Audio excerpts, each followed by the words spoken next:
काबर ले लो ले न हो काबर कौन मुझे साथ चिल्लाए छही रे ले न हो काबर आगे माई तो हमरा में जनवा छिए ले न हो की रे की बेचे छी मोटका की पतरका केहू तू छी हमर लावर रे गामे हमरा बेचे खातिर एलही काबर रे लेना है तो लो वरना यू कैन गो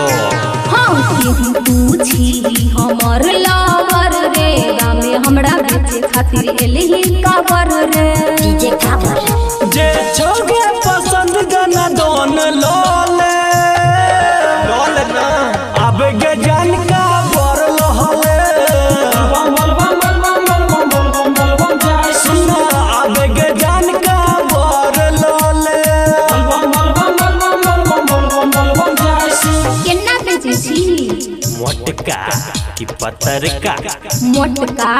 10 रुपया आ पतरका ओहो 10 रुपया कथी के बने छी मोटका की पतरका मोटका बांस के आ पतरका ओहो बांस के एमे की खूबी छे मोटका में की पतरका में मोटका में लचक तो लेकिन टूटतो न आ पतरका में ओहो लचक तो लेकिन टूटतो न केना ल जेबे मोटका की पतरका मोटका कान्हा पर आ पतरका ओहो कान्हा पर जखन दोनों कोने पर ल जा सकते त की मोटका पतरका के छै अनु रिकॉर्डिंग स्टूडियो चल गो जल्दी तो से मजनुआ मैं तो पिटा जइबो तोरे कारणवा मोटका की पतरका हे गे हमरा से जाने तू लोले कबर कहतो न कियो किछो डर न तू को पूरा ठेला छोड़ पसंद कर ले डीजे काबर अब के जान का बर लाले अब के जान का बर लाले केते लम्बा छो मोटका की पतरका मोटका 5 हाथ आ पतरका ओहो 5 हाथ केना बनेली मोटका की पतरका मोटका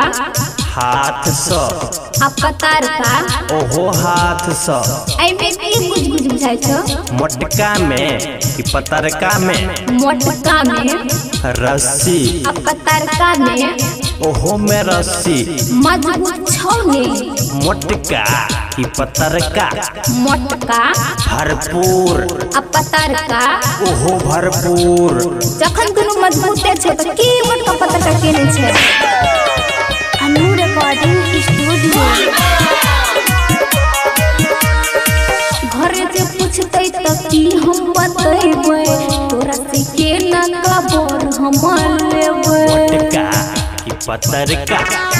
हे गे बोहनी करा के तू खुश कर मन न तबोएबे हम भैर साहब तोरा को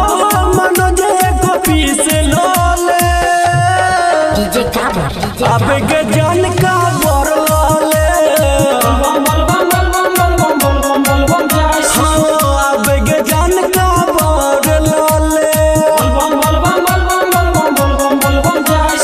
अनने कत से छी मोटका की पतरका मोटका मधुबनी स आ पतरका ओहो मधुबनी स हे गे माई जखन दुनु मधुबनी सामने छै त की मोटका पतरका केने छै मन के पगलावे छै डीजे काबर अब के जान का बर लहले सुना अब के जान का बर लहले नीले में तो जैसी दूसरा का में बेचे